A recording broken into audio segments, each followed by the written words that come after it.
नमस्कार दोस्तों, आज मैं माघ पूर्णिमा की व्रत कथा सुनाने जा रही हूँ। एक नगर में धनेश्वर नाम का एक ब्राह्मण रहता था।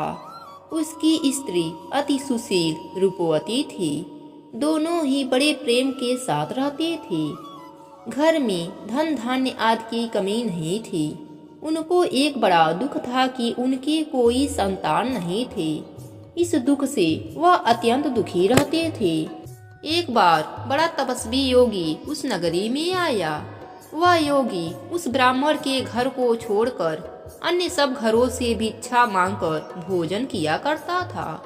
रूपवती से वह भिक्षा नहीं लिया करता था। उस योगी ने एक दिन रूपवती से भिक्षा न लेकर किसी अन्य घर से भिक्षा लेकर गंगा किनारे जाकर भिक्षान को प्रेम पूर्वक खा रहा था कि धनेश्वर ने योगी का यह सब कार्य करते हुए देखा। अपनी भिक्षा के अनादर से दुखी होकर धनेश्वर योगी से बोला, महाराज जी, आप सब घरों से भिक्षा लेते हैं, परंतु मेरे घर की भिक्षा कभी नहीं लेते हैं। इसका क्या कारण है? योगी ने कहा कि निसंतान के घर का भी पतितों के अन्न के तुल्य होता है, और जो पतितों का अन्न खाता है वह भी पतित हो जाता है। तुम निसंतान हो, अतः पतित हो जाने के भय से मैं तुम्हारे घर का भिक्षा नहीं लेता हूँ।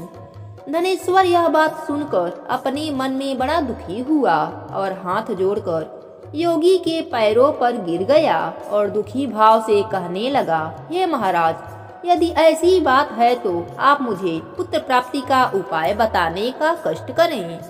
यह सुनकर योगी कहने लगे, हे ब्राह्मण, तुम चंडी की आराधना करो। ब्राह्मण घर आकर उसने अपने पत्नी से सब वृतांत कह सुनाया और तप करने वन में चला गया। वन में जाकर उसने चंडी की उपासना शुरू कर दी। चंडी ने 16वें दिन उसको स्वप्न में दर्शन दिया और कहा, हे धनेश्वर, जाओ, तेरा पुत्र होगा, परंतु वह 16 वर्ष की आयु में मृत्यु को प्राप्त हो जाएगा। यदि तुम दोनों स्त्री पुरुष 32 पूर्णिमा का व्रत विधि पूर्वक करोगे तो वह दीर्घायु हो जाएगा। प्रातः काल होने पर इस स्थान के समीप ही एक आम का वृक्ष दिखाई देगा। उस पर तुम चढ़कर एक फल तोड़कर शीघ्र अपने घर चले जाना।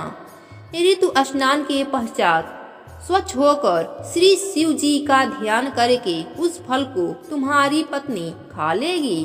तब भगवान शिव जी की कृपा से तुम्हारी पत्नी का गर्भ रह जाएगा।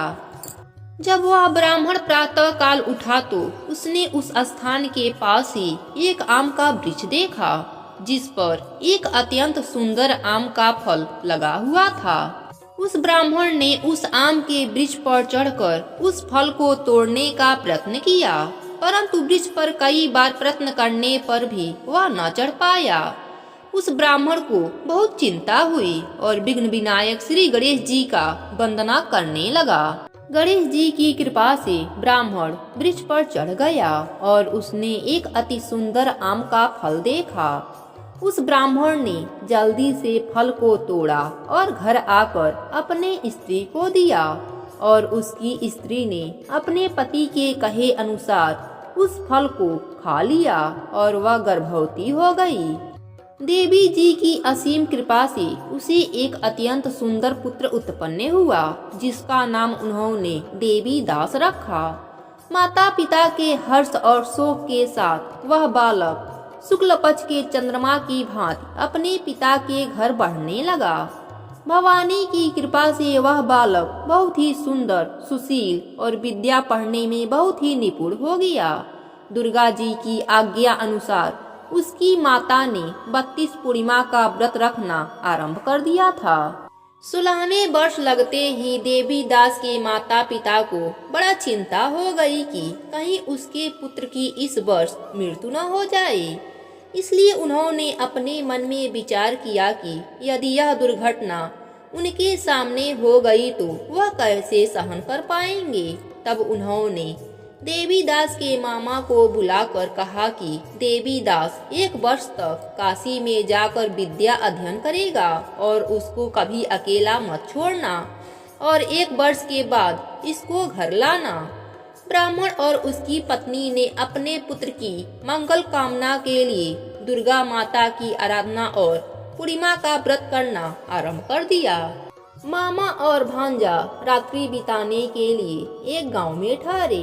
उस दिन उस गांव में एक ब्राह्मण की अत्यंत सुंदरी गुणवती कन्या का विवाह होने वाला था।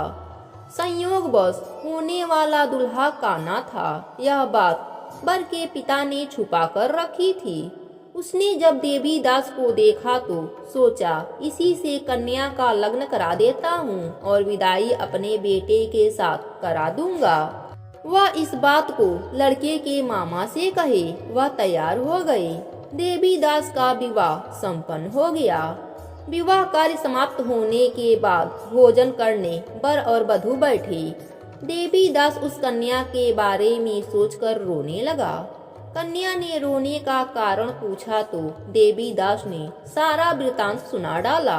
इस पर कन्या ने कहा, हमारी शादी अग्नि के सामने हुआ है। हम आपको ही अपना पति मानते हैं। मैं आपकी ही पत्नी रहूंगी। देवी दास ने कहा, ऐसा मत करिए, क्योंकि मेरी आयु बहुत थोड़ी है। मेरे मरने के बाद आपकी क्या गति होगी? परंतु कन्या दृढ़ विचारों वाली थी। वह बोली, जो आपकी गति होगी वही मेरी भी गति होगी। हे स्वामी, आप रोना बंद कीजिए और भोजन ग्रहण कीजिए। देवी दास जब जाने लगा तो 3 नगों वाली अंगूठी अपने पत्नी को दिया और बोला, हे प्रिय, मैं काशी जा रहा हूँ। और वह काशी चला गया। जब देवी दास की आयु पूरी हो गई तब धर्मराज जी ने अपने दूतों को देवी दास के प्राण लेने के लिए भेजे। परंतु व्रतराज के प्रभाव से वह देवी दास को नहीं मार सकी। फिर स्वयं धर्मराज जी आए और वह भी देवी दास के प्राण को न ले जा सके। धर्मराज जी को विवश होकर लौटना पड़ा। जब 1 वर्ष काशी में बीत गया तब देवी दास अपने मामा के साथ घर आने के लिए चल दिया। रास्ते में उसी गांव में रुका जहां उसकी शादी हुई थी।